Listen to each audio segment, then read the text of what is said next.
Dans cette vidéo, on va voir comment trouver le xème terme d'une suite, soit à partir de la suite elle-même ou de la règle de cette suite. Prenons l'exemple suivant.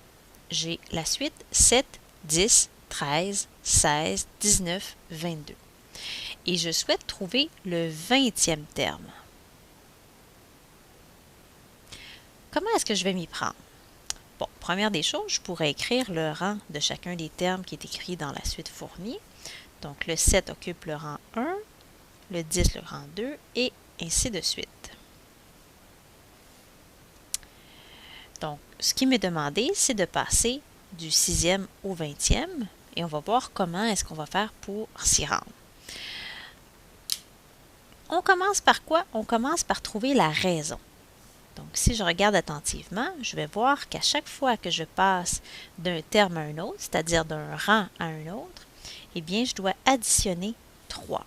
7 plus 3 me donne 10, 10 plus 3 me donne 13, etc.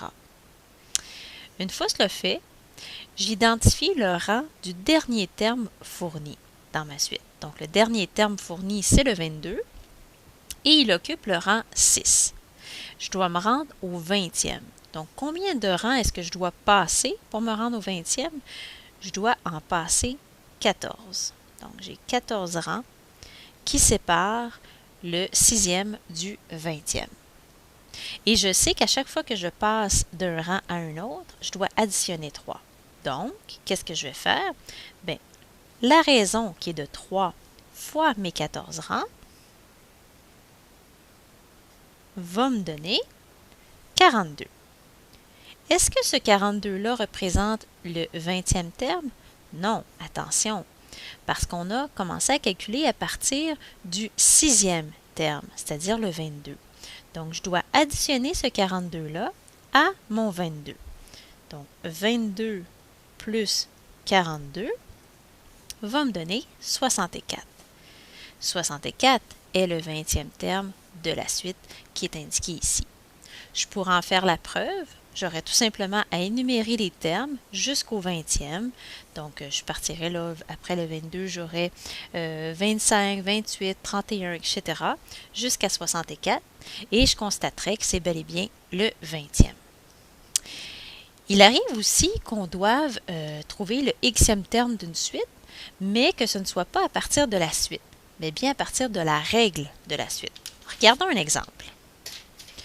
Si j'ai la règle suivante, t est égal à 7n plus 12, et qu'on me demande quel est le millième terme de cette suite-là.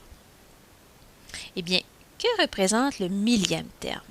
Le millième terme que je cherche, en fait, occupe la millième position.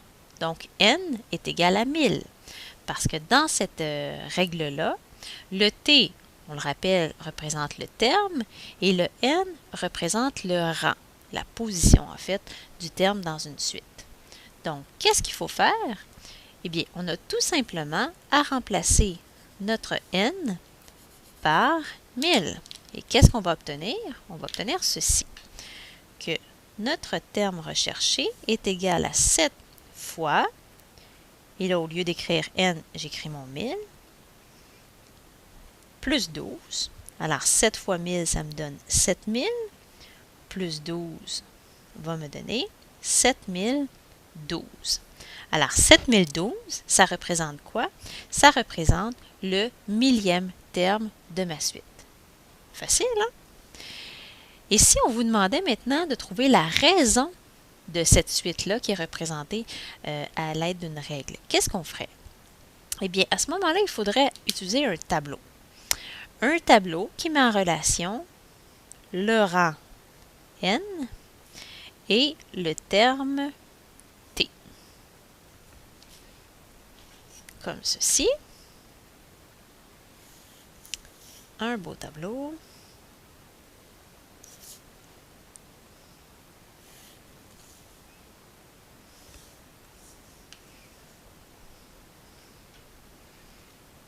Et avec quoi on le remplirait, ce tableau-là?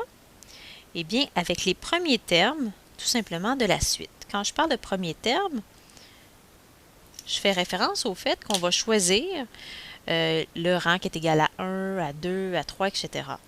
Donc, si je dis que n vaut 1, donc je pars avec le premier terme, je vais devoir le remplacer dans ma règle de départ. Donc, je vais la réécrire ici. 7 fois, et là mon n vaut 1, donc je vais remplacer n par 1, plus 12, ça me donne quoi? 7 fois 1 me donne 7, plus 12 va me donner 19. Je fais la même chose avec le deuxième terme. Donc, j'ai juste à dire que n vaut 2. Et je le remplace dans ma règle. Donc, 7 fois 2 plus 12. 7 fois 2 me donne 14. 14 plus 12 va me donner 26. Et je poursuis comme ça, disons jusqu'au quatrième terme. Donc, 7 fois 3 me donne 21, plus 12 va me donner 33. Et arrêtons-nous à n vaut 4. Donc, 7 fois 4 plus 12. 7 fois 4 donne 28. 28 plus 12 me donne 40. Qu'est-ce que je remarque grâce à ce tableau-là? Eh bien, quand je passe d'un terme à un autre, donc de rang en rang, qu'est-ce que j'observe? J'observe que je fais des bonds de plus 7. Donc, 19 plus 7 me donne 26. 26 plus 7 me donne bel et bien 33. Et 33 plus 7 me donne bel et bien 40. Je viens de trouver la raison de ma suite grâce à la règle. Et il est à remarquer que mon 7 est indiqué comme coefficient devant la variable n. Voilà!